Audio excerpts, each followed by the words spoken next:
하나님의 사랑을 깨닫는 사람은 결국 예수님을 더 깊이 사모하게 됩니다. 그 고백으로 함께 88장 내 진정 사모하는 찬양하겠습니다.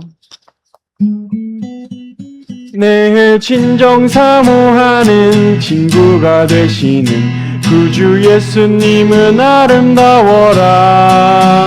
산 밑에 백합하여 빛나는 새벽별 주님 영원할 길 아주 없도다. 내 맘이 아플 적에 큰 위로 되시며 나 외로울 때 좋은 친구라. 주는 저 산 밑에 백합 빛나는 새벽별 이 땅 위에 비길 것이 없도다. 내 맘의 모든 염려 이 세상 고락도 주님 항상 같이 하여 주시고 시험을 당할 때에 악마의 계교를 즉시 물리치사 나를 지키네. 온 세상 날 버려도 주 예수 안 버려 끝까지 나를 돌아보시니. 주는 저 산 밑에 백합 빛나는 새벽별 이 땅 위에 비길 것이 없도다. 내 맘을 다하여서 주님을 따르면 길이 나를 사랑하리니. 물불이 두렵지 않고 창검도 겁없네. 주는 높은 산성 내 방패시람. 내 영혼 먹이시는 그네 누리고 나 친히 주를 뵙기 원하네. 주는 저 산 밑에 백합 빛나는 새벽별 이 땅 위에 비길 것이 없도다. 아멘. 사랑의 하나님, 오늘도 저희를 예배의 자리로 불러주시고 함께 하나님을 찬양하게 하심에 감사드립니다. 이 시간 우리의 마음을 주님께만 향하게 하시고 세상의 염려와 생각을 내려놓게 하옵소서. 우리의 찬양과 예배를 기쁘게 받아주시고 성령님께서 이 시간 함께하여 주셔서 하나님을 더욱 깊이 만나게 하옵소서. 선포되는 말씀을 통해 우리의 믿음을 새롭게 하시고 말씀을 전하시는 목사님께 성령의 충만함과 능력을 더하여 주옵소서. 오늘 드리는 모든 예배를 하나님 홀로 영광 받아 주시기를 바라며 예수 그리스도의 이름으로 기도드립니다. 아멘. 교회 소식을 말씀드리겠습니다. 김포 성화기에 오신 여러분을 예수님의 이름으로 축복하고 환영합니다. 오늘은 맥주감사 주일입니다. 2026년 전반기 동안 하나님께서 또 베풀어 주신 은혜를 돌아오며 감사하시기를 바랍니다. 지난주 전도 초청주일을 위해 수고해 주신 모든 성도님들께 감사드립니다. 교회 방문하신 전도 대상자들은 한 번 방문으로 이렇게 중단하지 않고 지속적으로 예배의 자리에 참여할 수 있도록 권면해 주시기를 바랍니다. 우리 교회가 가까운 지역에 있는 분들은 교회로 인도해 주시고 또 멀리 있는 분들은 가까운 교회에 나가서 하나님 앞에 예배할 수 있도록 그렇게 계속해서 권면해 주시기를 바랍니다.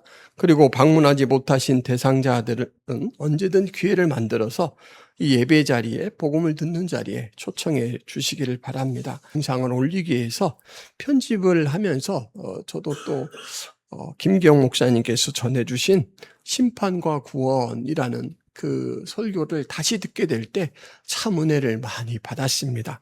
그런 복음을 들을 때 세상 가운데에서 길을 잃어버렸던 사람들이 방향성을 이렇게 회복하게 되고 합니다. 여러분들의 그 수고가 너무너무 귀한 일로 쓰이고 있다는 것을 잊지 마시기를 바랍니다. 오후에 성경 공부가 있습니다. 그리고 수요일 7월 8일에는 수요 예배가 있고 금요일에는 금요 기도회가 있습니다. 후원하는 선교사님 김경민 목향이 선교사님 위해서 계속 기도해 주시는데 7월 달에 김경민 선교사님 가족들이 함께 이렇게 방문을 하신다라고 합니다. 아마 김포까지는 오시지 못하고 이제 광양에서 머물면서 지낼 텐데 안전하게 모든 가족들 여행 잘 마치고 돌아갈 수 있도록 기도해 주시기 바랍니다. 이상입니다. 항상 기뻐하라, 쉬지 말고 기도하라, 범사에 감사하라. 이것이 그리스도 예수 안에서 너희를 향하신 하나님의 뜻이니라. 아멘. 제가 지난달 이제 아내와 함께 노예에서 주관하는 일본 선교 여행을 다녀왔습니다. 참 함께 해외여행은 처음이었고 또 뜻깊은 선교 여행에서 다녀오고 난 이후에 가장 인상 깊었던 것이 무엇인가 곰곰이 생각을 해보았습니다. 여러분, 삿포로가 참 아름다운 도시더라고요. 자연 환경도 참 좋고. 근데 그 아름다운 풍경이 제게 가장 인상 깊었던 것들은 아니었습니다. 그리고 그곳에서 먹었던 라벤더 아이스크림, 인상은 깊었지만 그 맛있는 음식도 가장 기억에 남는 것은 아니었습니다. 또 이 삿포로 그 원주민 아이누족 문화체험도 했는데 그 문화체험도 가장 인상 깊게 남은 건 아니었고, 제가 돌아보니까 제 마음 가운데 가장 깊게 남은 여운은 선교지를 안내해 주셨던 선교사님 부부였습니다. 차 안에서 마이크를 잡으시고 일본 역사와 또 일본의 복음이 전해진 이야기, 그리고 이제 수십 년 동안 일본에서 선교하셨던 본인의 그 선교 이야기를 하실 때 선교사님의 모습은 그야말로 물 만난 고기 같았습니다. 어찌나 생기가 흘러넘치는지, 다른 사람들은 피곤해서 이제 졸기도 하고 자기도 하는데 선교사님은 농담을 해가면서 막 생기 있게 때로는 흥겨워하시기까지 하면서 이야기를 하셨어요. 마침 선교지 가까운 곳에 선교사님께서 오랫동안 목회하시던 교회가 있어서 잠시 방문하게 되었습니다. 삿포로 중심가에 독립된 예배당과 주차장까지 갖춘 제법 규모가 있는 교회였습니다. 선교사님의 그 이제 활력 있는 모습, 흥 있는 모습, 그리고 또 선교사님께서 일하셨던 교회를 보고 나니까 이제 겉으로 이렇게 대면한 모습으로는 이런 판단이 들었어요. 야, 선교사님은 이렇게 기후도 좋고 아름다운 곳에서 참 순탄하게 재미나게 사역을 하셨겠구나.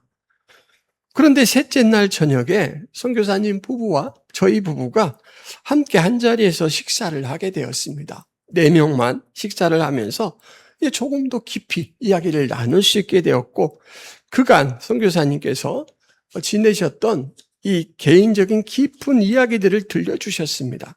그 이야기를 듣고 나서 비로소 저는 그 두 부부의 삶의 진면목을 알게 되었습니다. 두 자녀가 학교에서, 일본 학교에 이제 한국인이 다니는 거죠. 이짐에 곧 집단 괴롭힘을 당했습니다. 오랫동안 당했어요. 그래서 그 일로 자녀들은 큰 충격을 받고 공황장애가 생겼습니다. 지금은 성인이 되었는데 그때 받은 충격 때문에 지금도 부모님을 많이 의존하는 그런 생활을 하게 되었다라고 해요. 그리고 또 사랑하는 자녀가 그런 아픔을 겪는 것을 보고 사모님이 얼마나 마음이 아프시겠습니까? 애를 끓이다가 사모님도 오랫동안 심한 우울증으로 고생을 하셨습니다. 여러 사정으로 인해서 선교사님은 은퇴할 나이가 한참 남아 있는데도 불구하고 예정보다 일찍 한국으로 들어오셨다라고 말씀을 해주셨습니다. 참 담담하게 이야기를 하셔요. 짧은 이야기 속에 담담하지만 말로 다 표현할 수 없는 눈물과 아픔이 느껴졌습니다. 이야기를 마치고 이제 늦은 시간 숙소로 돌아와 아내와 그 이야기에 연결해서 이제 서로 마음을 나누는데 우리 마음이 한 곳에서 일치했습니다. 어쩜 그렇게 어렵게 사셨는데 저렇게 밝은 얼굴을 하고 계시지? 원망이, 후회가 전혀 없으신 것 같아. 그리고 일본 교회를 향한 사랑과 일본 영혼들을 향한 안타까움이 선교지를 떠나고 몇 년이 지났는데도 불구하고 여전하시네. 이 길로 부르신 하나님 앞에 진정으로 감사하며 살고 계시네. 여러분, 아내와 제가 공통적으로 느끼는 부분이었어요.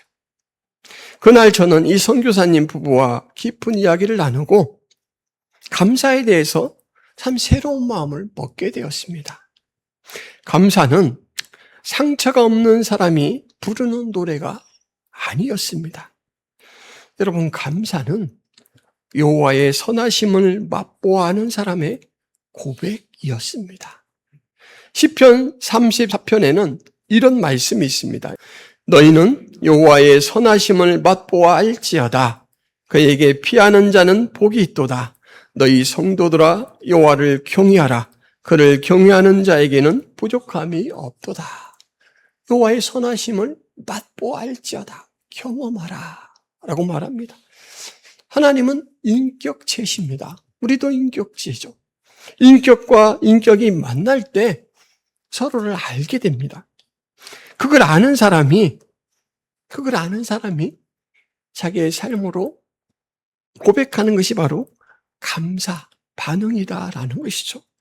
오늘 바울도 바로 그 이야기를 합니다. 항상 기뻐하라. 쉬지 말고 기도하라. 범사에 감사하라. 기뻐하라. 기도하라. 감사하라 라는 말 앞에 쓰이고 있는 말은 다른 단어지만 같은 의미를 담은 내용입니다. 항상 쉬지 말고 범사에 무슨 일이 있든지 어떤 것과 상관없이 언제든지 이런 말이죠. 언제든지. 우리의 환경은 날로 변합니다. 만나는 사람도 달라지고 일어나는 일들도 계속 달라집니다. 그런데 그런 것과 상관없이 너희는 기뻐하라.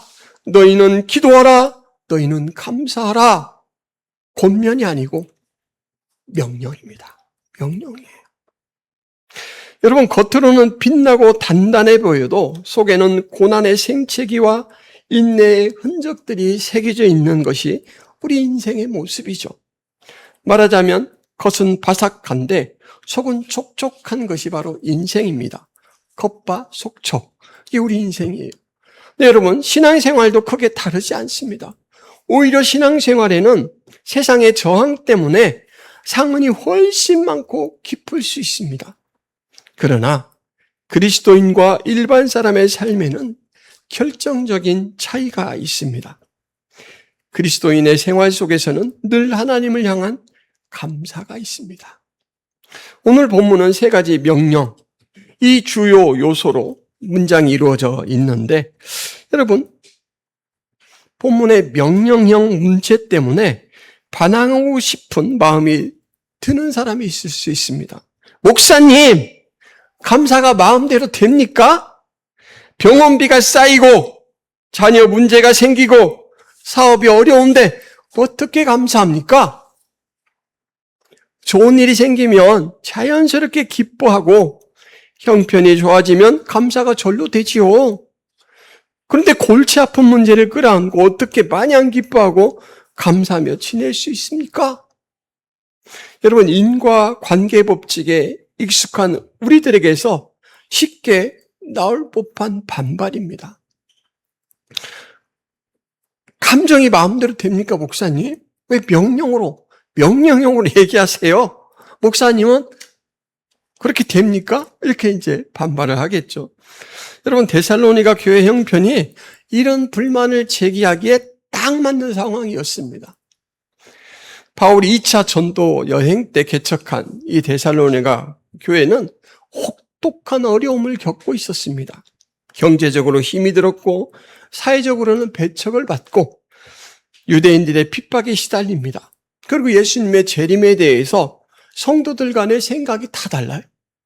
그래서 혼란이 교회 안을 지배하고 있습니다. 이런 불안정한 상황 속에서 성도들의 마음과 믿음이 흔들립니다.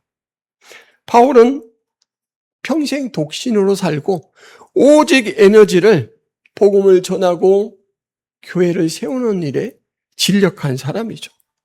그러니 바울에게 교회는 자식만큼이나 귀한 존재입니다. 여러분, 바울이 아끼고 사랑하는 이 교회의 이런 사정을 지금 바울이 결코 모르지 않습니다. 그럼에도 불구하고 바울은 바로 그런 교회에 위로보다 명령을 합니다. 위로보다 명령을 해요. 왜냐하면 복음은 감정을 따라가는 것이 아니라 믿음을 세우는 하나님의 진리, 하나님의 능력이기 때문에 그렇습니다. 항상 기뻐하라. 쉬지 말고 기도하라. 범사에 감사하라. 바울이 이렇게 명령하는 이유는 성도의 삶이 세상에서 참 역설적이기 때문입니다.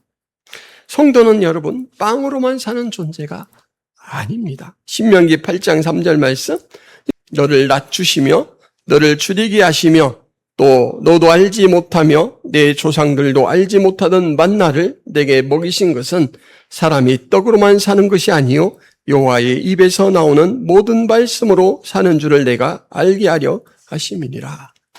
광야에서 이스라엘 백성을 이끄실 때 하나님께서 모세를 통해서 이스라엘 백성들에게 주신 말씀입니다.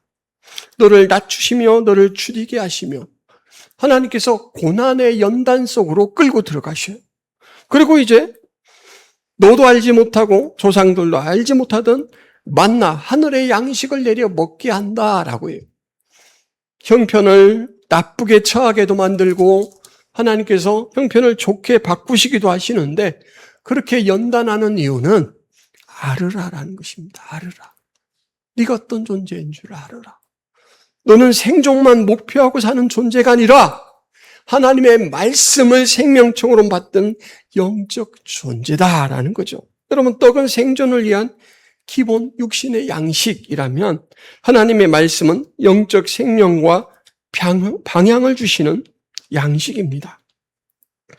사람은 환경을 따라 사는 존재가 아닙니다. 다시 한번 말씀드리겠습니다. 사람은 환경을 따라 사는 존재가 아닙니다. 사람은 정체성을 따라 사는 존재입니다. 그래서 학생은 환경이 다 다른데도 열심히 공부를 합니다. 학교에 가서 선생님의 말씀을 듣고 공부를 합니다. 군인은요, 명령에 반응합니다. 소방관은 밥을 먹다가도 가정 모임을 갔다가도 호출만 오면 즉각 반응합니다. 왜입니까? 자기 정체성이 행동을 결정하기 때문이죠. 여러분, 성도도 마찬가지입니다. 성도도 가장 중요한 정체성에 반응하며 사는 사람인데 성도의 정체성은 오늘 말씀의 마지막에 잠시 나오죠. 그리스도 안에 사는 사람입니다. 여러분 따라해 보세요. 나는 그리스도 안에 사는 사람이다. 여러분 그리스도 안에 사는 사람입니다. 알바를 하고 있던, 직장 생활을 하고 있던, 학업 중에 있던, 부모의 자리에 있던, 자식의 자리에 있던 그보다 훨씬 더 깊고 근본적인 정체성은 여러분은 그리스도 안에 사는 사람입니다. 그리스도 것이 되신 하나님의 귀한 자녀입니다. 그래서 여러분, 우리는 속속 변하는 세상의 환경이 아니라 불변하시는 하나님의 약속 때문에 기뻐할 수 있습니다. 기뻐할 수 있습니다. 기도할 수 있습니다. 감사할 수 있습니다. 바울이 제시하는 기쁨은 단순한 감정이 아닙니다. 변하지 아니하시는 하나님을 신뢰하는 믿음의 태도입니다.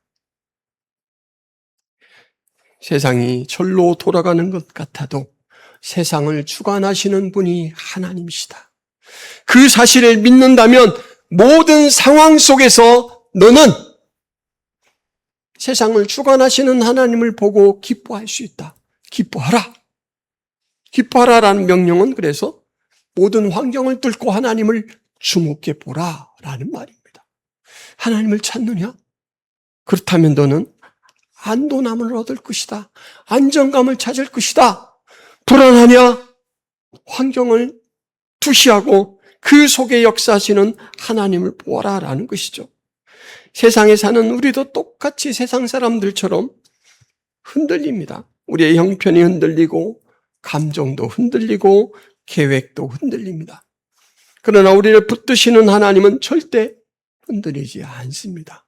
하나님의 사랑, 하나님의 약속, 하나님의 구원은 변하지 않습니다. 성도는 바로 이 하나님의 선하심 때문에 기뻐하며 사는 사람입니다. 여러분, 그 성도가 기뻐하며 살 수 있는 비결, 그리고 감사하며 살 수 있는 중요한 비결이 두 번째 명령으로 제시됩니다. 바로 쉬지 말고 기도하라입니다. 쉬지 말고 기도하라. 여러분, 쉬지 않고 기도하십니까?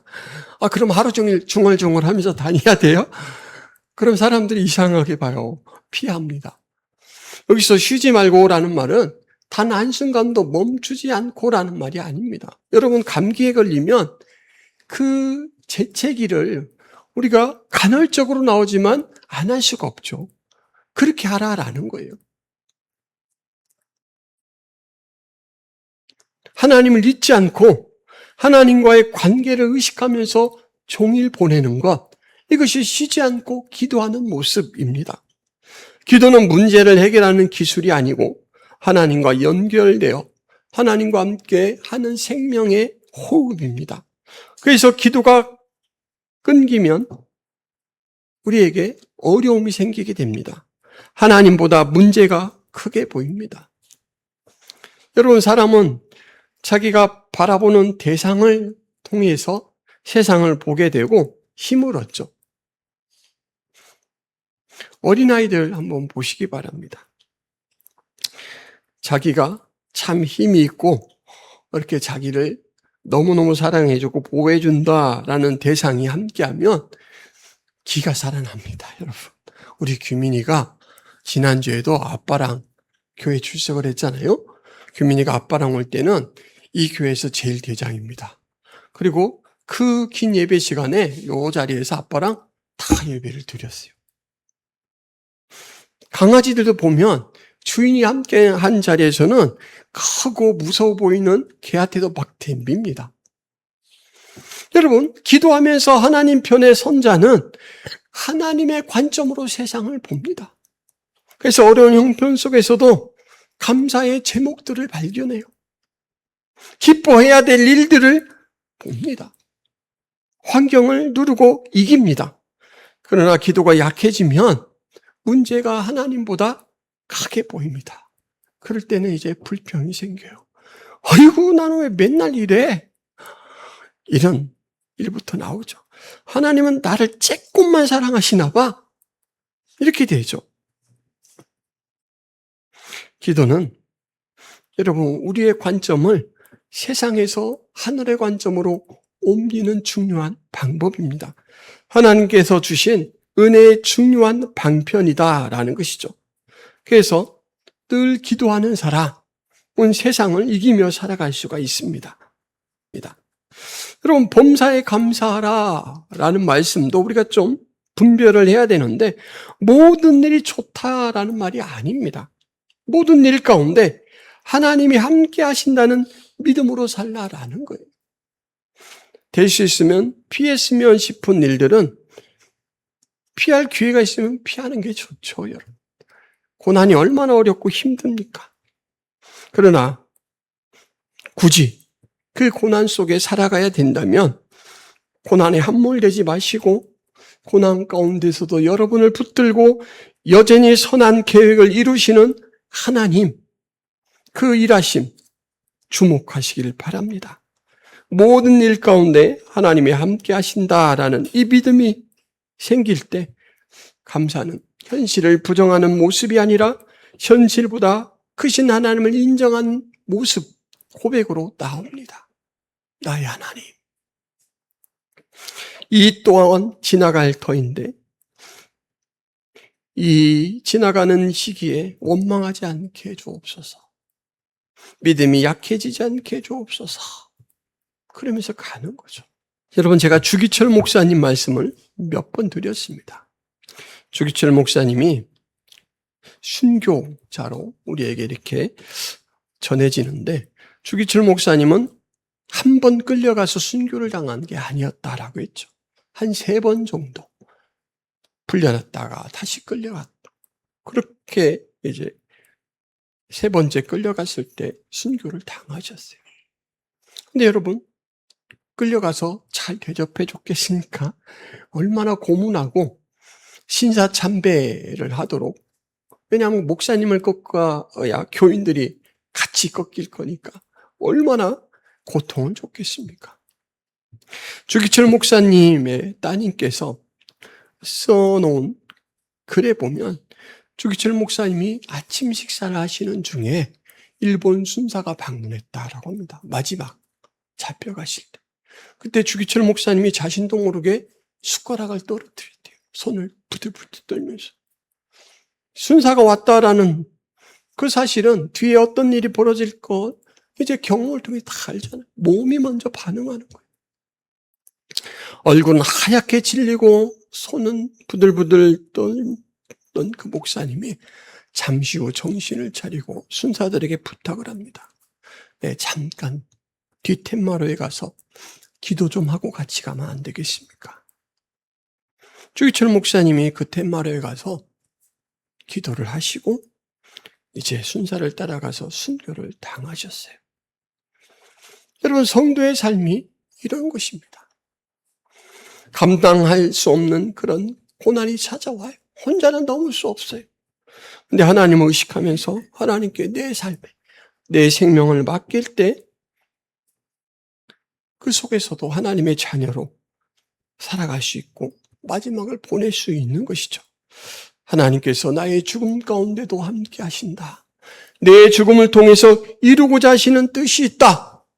내 죽음이 하나님 앞에 영광 된다면 나는 기꺼이 죽겠다라고 주기철 목사님은 순사를 따라 나섰던 것이죠. 현실보다 크신 하나님께서 여러분들을 사랑하십니다. 여러분, 이 명령을 지금 전하는 바울은 자신의 말이 아니죠, 여러분. 성경의 모든 이야기는 인간 저자를 통해서 하나님이 하시는 말씀입니다. 그래서 오늘 이 말씀도 사실은 바울이 하는 말로 들으면 안 되고 바울을 통해서 하나님이 하시는 말씀으로 들어야죠. 여러분, 바울은 이 명령을 아주 편안하게 휴가를 보내면서 써보낸 게 절대 아닙니다. 바울은 감옥에서 갇히고 핍박을 받는 가운데서 이 편지를 쓰는 거예요. 여러분 잘 아시다시피 바울은 감옥에서 찬송했습니다. 채찍을 맞고도 하나님을 찬양했습니다. 그러므로 바울은 자신이 살지 않는 삶은 우리에게 명령한 것이 아닙니다.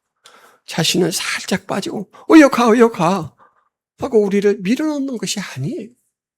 훨씬 더 많은 질고를 감당하는 가운데 그러함에도 불구하고 하나님의 은혜가 승리였더라라는 것을 아는 사람이기 때문에 이렇게 담대하게 권면할 수 있고 명령할 수 있는 것이죠.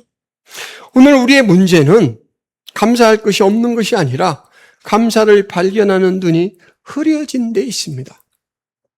감사는 은혜를 기억하는 믿음입니다. 감사는 하나님을 신뢰하는 고백입니다. 감사는 받은 것을 세어보는 영적 안목입니다. 그래서 감사는 기도 가운데, 말씀 가운데 깨어 있을 때 빛납니다. 여러분, 오늘은 맥주감사 주일입니다. 이스라엘 백성들이 이제 1년의 반을 보내고 거둔 이 추수, 첫 추수를 했을 때 첫 곡식단을 가지고 하나님 앞에 나아가서 감사 제사를 드리는 그런 시기입니다. 수확을 다 마치고 하는 감사 제사가 아니고 첫 익은 곡식단을 한 단 베어서 그것을 갖고 나가는 그런 감사 절기입니다. 이게 참 중요합니다, 여러분. 첫 수확을 하나님 앞에 드리면서 어떤 마음을 하나님 앞에 바칠까요? 하나님, 이런 수확을 제게 허락해 주셔서 감사합니다. 이제 이것이 첫 수확인데 나머지 밭에 있는 양식들도 다 무사히 거둘 수 있도록 은혜 베풀어 주실 것을 믿습니다. 지금까지 보여주신 은혜에 대해서 인식하고 감사를 드리고 과거의 일이죠. 현재에 있어서 과거를 감사합니다. 그런데 그것으로 끝나지 않고 미래의 일도 하나님 앞에 맡깁니다 라고 하는 이 시기가 바로 맥주감사 이 절기에 이스라엘 백성들이 보이는 태도입니다. 그러니까 자신의 모든 삶을 하나님 앞에 맡기는 그런 때 그걸 확인하는 시간이다라는 것이죠.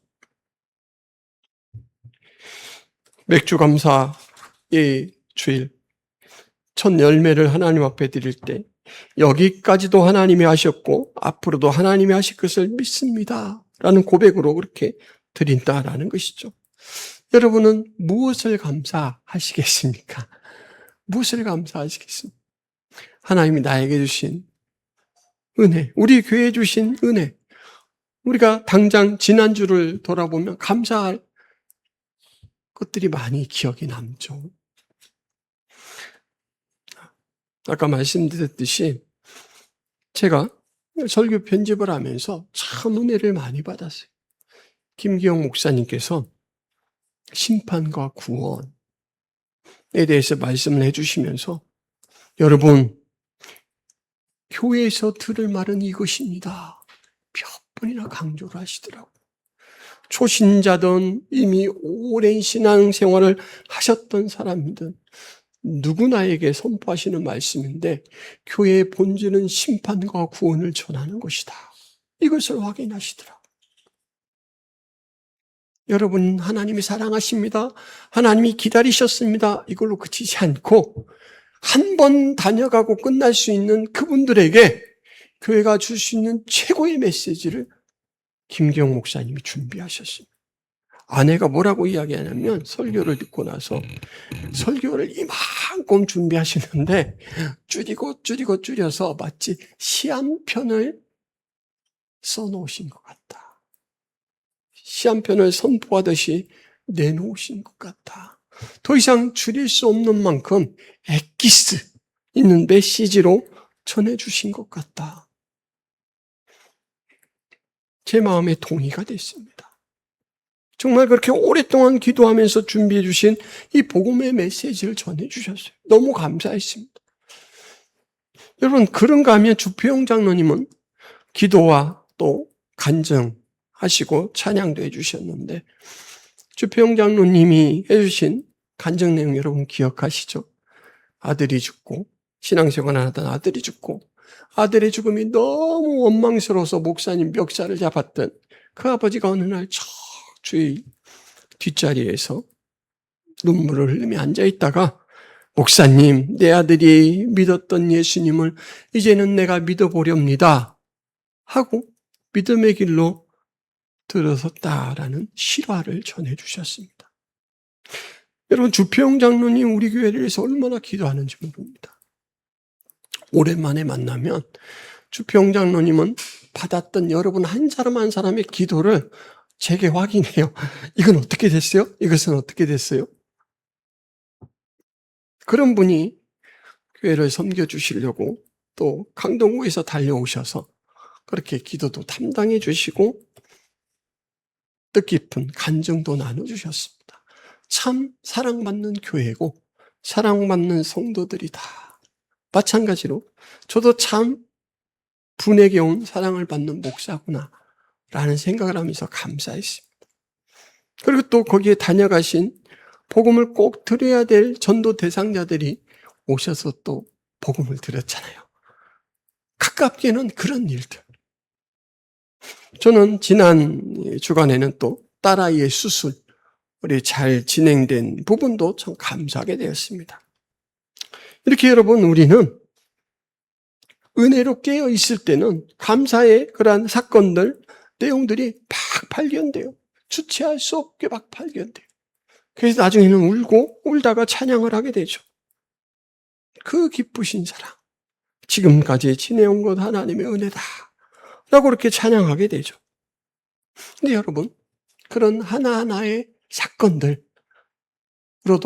감사할 일이 참 많지만 여러분이 정말 감사할 일은 구원자 그리스도 예수를 여러분에게 주셨다라는 것입니다. 주셨다. 예수 그리스도가 없었다면 여러분은 심판 대상입니다. 그러나 예수 그리스도 대속의 죽음을 지신 그 사랑 때문에 여러분들은 하나님 앞에 의인의 신분을 얻게 되었고 이제 그 의인의 자리, 하나님의 이 자녀의 자리에서 사랑의 음성을 듣습니다. 인도를 받습니다. 스바냐서에 내가 너로 인하여 기쁨을 이기지 못한다 라는 사랑의 고백을 받습니다. 용서받은 정도가 아니라 하나님의 자녀로 입양되어서 받을 수 없는 영원한 사랑, 영원한 생명을 여러분들이 받고 있습니다. 이 십자가 은혜를 알고 나면 이 십자가 때문에 감사하게 되죠. 여러분, 이 자리에 아직 하나님의 선하심을 깊이 맛보지 못한 분들에게는 지금 제가 드리는 이 이야기가 막연하게 들릴 수 있습니다. 여기서 나만 다른가? 은근슬쩍 눈치를 봐요. 다른 사람들은 행복해하는가? 나는 긴 것 같기도 하고 아닌 것 같기도 하고, 사랑을 받는 것 같기도 하고 아닌 것 같기도 하고, 여기 와 있으니까 나를 부르신 것 같은데 나를 사랑한다라는 개인적인 체험은 안 주신 것 같고, 그래서 남몰래 의기소침해질 수도 있습니다. 그러나 여러분 안심하십시오. 감사는요, 처음부터 완성된 감정이 결코 아닙니다. 하나님의 은혜를 맛보며 자라가는 믿음의 열매가 감사입니다. 매일매일 새로운 은혜를 받고 발견하고 접촉하면서 나를 사랑하시는구나. 내가 나오기도 전부터 나를 부르고 계셨구나. 기다리고 계셨구나. 라는 사실을 알게 돼요. 아직 이 사랑받는 자에 대한 믿음의 자신이 없는 분들은 오늘 함께 있는 이 말씀을 꼭 기억해 보시길 바랍니다. 이사야 55장 1절 말씀. 너희 목마른 자들아 물로 나오라. 돈 없는 자도 오라. 너희는 와서 사 먹되 돈 없이 값없이 와서 포도주와 젖을 사라. 여러분, 사라 그래요. 사라 그러는데 돈 안 받겠다 그래요. 집사님, 돈 안 받으면 뭘 내시겠습니까? 사라 했는데 돈 안 받으신대요. 주신다는 거예요. 나오는 그 자체를 기쁘게 여기신다라는 거예요. 예수 그리스도의 생명으로 이미 값이 지불됩니다. 그래서 믿음의 초청에 응하면 그 믿음이 값이 되는 거예요. 그러니까 아직 의기소침해지는 부분이 있다라고 한다면 계속해서 구원으로 초청하시고 지금도 나를 부르신다라는 사실을 기억하며 달려가시기를 바랍니다. 이 구절은 예수님의 십자가의 대속을 믿고 그 은혜를 받아들이라라는 말씀이고 지금도 여전히 열려있는 초대의 말씀입니다. 여러분, 고추 농사를 짓는 농부들끼리 통하는 용어가 있습니다. 고추 순머지라는 말 들어봤습니까? 순머지. 고추가 더 이상 자라지를 않아요. 딱 멈춥니다. 성장이 멈춰요.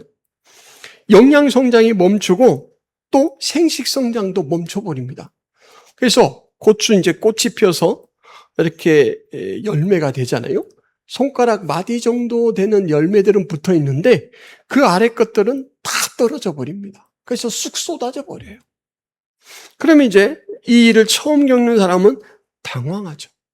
근데 오랫동안 고추 농사를 지어온 사람은 이 순머지의 원인을 압니다.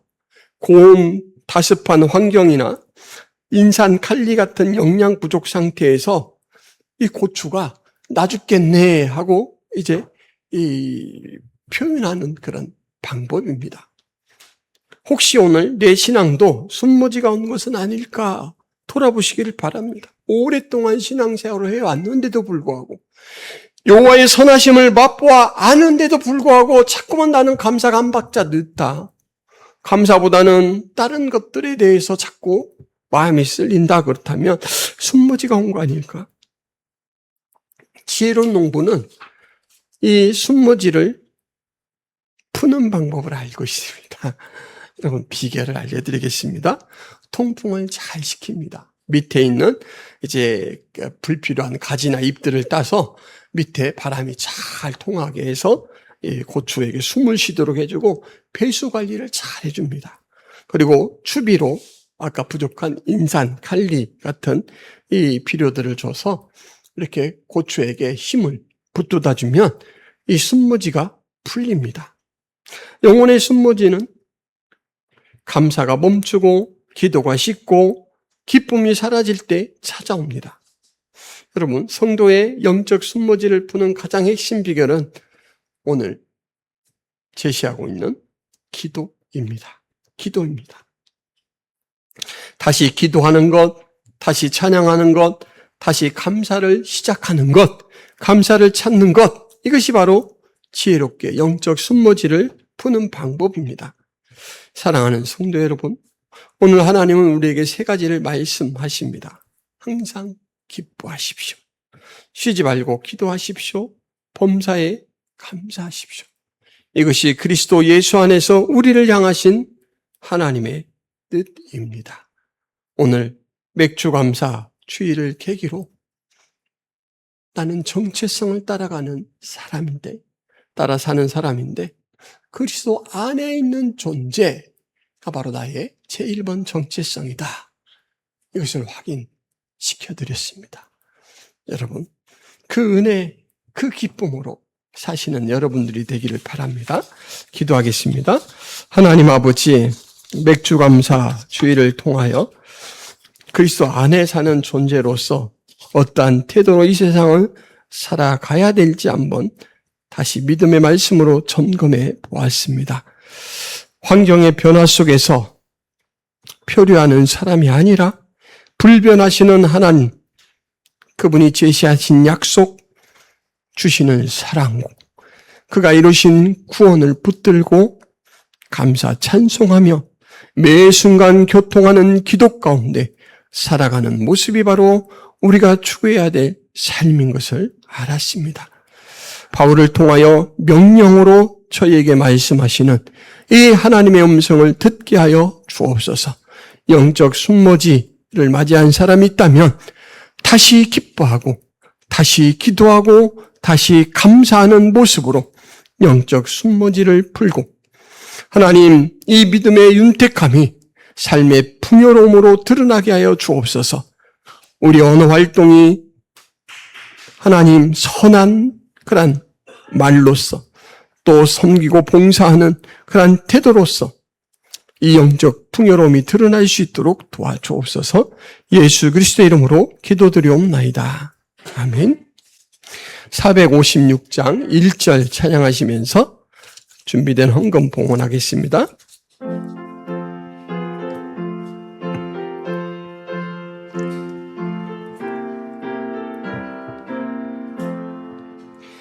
거친 세상에서 실패하거든 그 손 못 자국 만져라. 고된 일 하다가 힘을 얻으리 그 손 못 자국 만져라. 그 손 못 자국 만져라.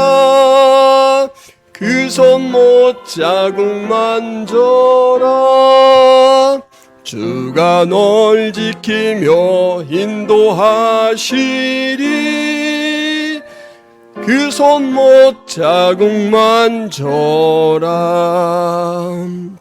하나님, 오늘 귀한 데살로니가전서 말씀을 통하여 우리가 어떤 존재인가를 돌아보았고, 하나님, 그렇기 때문에 세상을 어떤 자세로 살아가야 될지를 확인했습니다. 우리의 입술에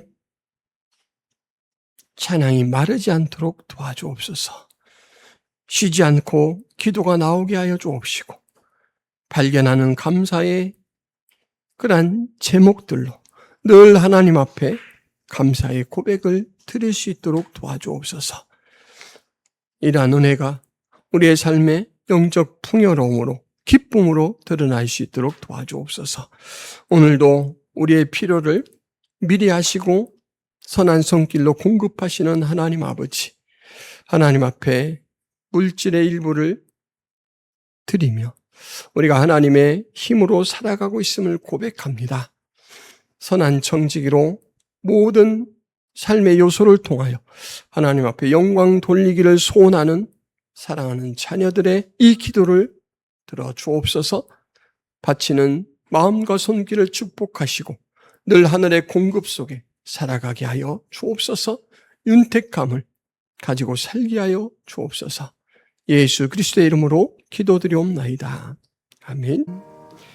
이제는 예수 그리스도의 은혜와 하나님 아버지의 크신 사랑과 성령 하나님의 교통, 보호, 인도하심의 역사가